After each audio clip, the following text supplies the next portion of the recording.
नमस्कार दोस्तों, स्वागत है आप सभी लोगों का हमारे चैनल कृतिक स्टोरीज में।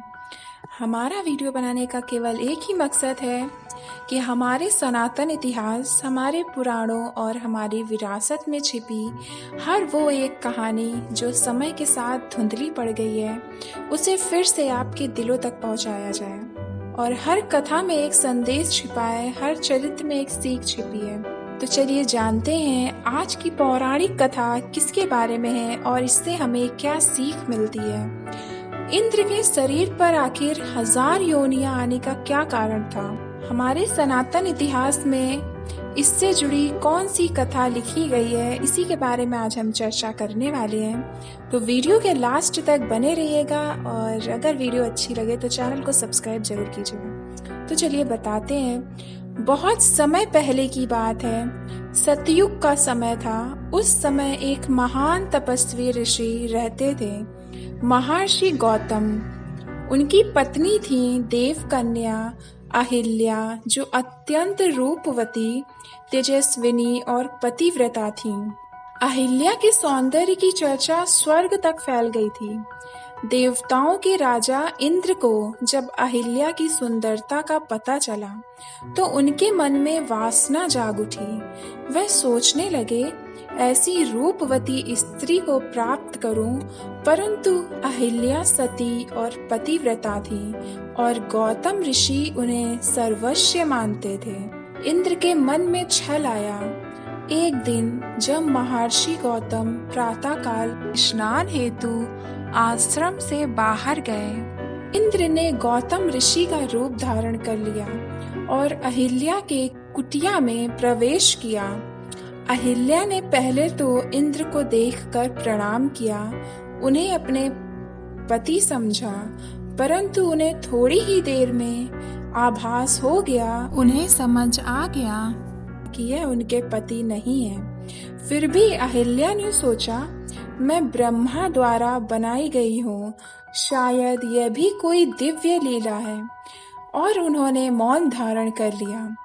कुछ समय बाद जब इंद्र जाने लगे, तभी वास्तविक महर्षि गौतम वहां पहुंच गए। उनकी दिव्य दृष्टि ने सब कुछ देख लिया।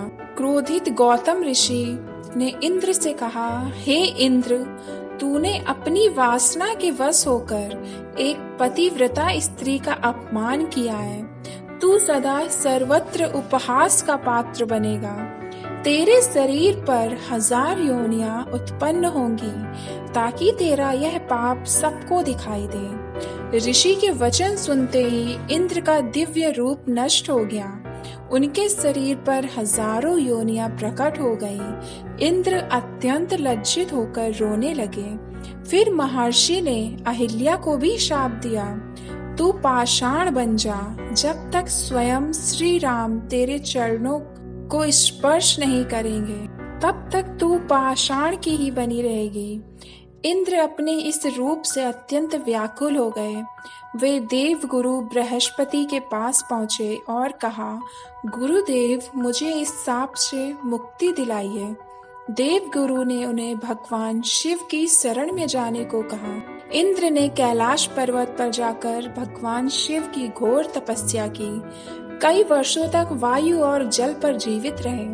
अंततः भगवान शिव प्रसन्न हुए और बोले, हे इंद्र, तेरा अपराध महान है, लेकिन तूने सच्चे मन से प्रायश्चित किया है। तेरे शरीर पर जो 1000 योनियां हैं, उन्हें मैं अब 1000 नेत्रों में परिवर्तित कर देता हूँ। अब से तुझे सहस्त्र नेत्रधारी इंद्र कहा जाएगा। और तभी से इंद्र का रूप फिर से दिव्य हो गया।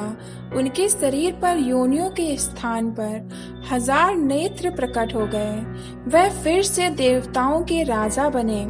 इस कथा से हमें क्या सीख मिलती है? यह कथा केवल पाप और दंड की नहीं, बल्कि पश्चाताप और क्षमा की भी है।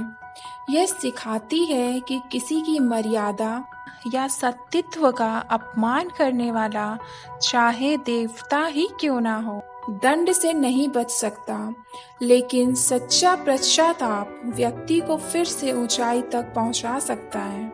आज भी जब लोग कहते हैं सहस्त्र नेत्रधारी इंद्र, तो वह वास्तव में उस घटना की याद है जहां पाप ने उसे योनियों का चिन्ह दिया और पश्चाताप ने उन चिन्हों को नेत्रों का तेज बना दिया। तो ये थी इंद्र से जुड़ी पौराणिक कथा। और अगर आपको वीडियो अच्छा लगा हो तो वीडियो को लाइक और शेयर कीजिए, चैनल को सब्सक्राइब कीजिए अगर आप ऐसे वीडियोस आगे भी देखना चाहते हैं। तो जुड़े रहिए हमारे साथ, आपसे फिर मिलेंगे नेक्स्ट वीडियो में। तब तक के लिए धन्यवाद। जय हिंद।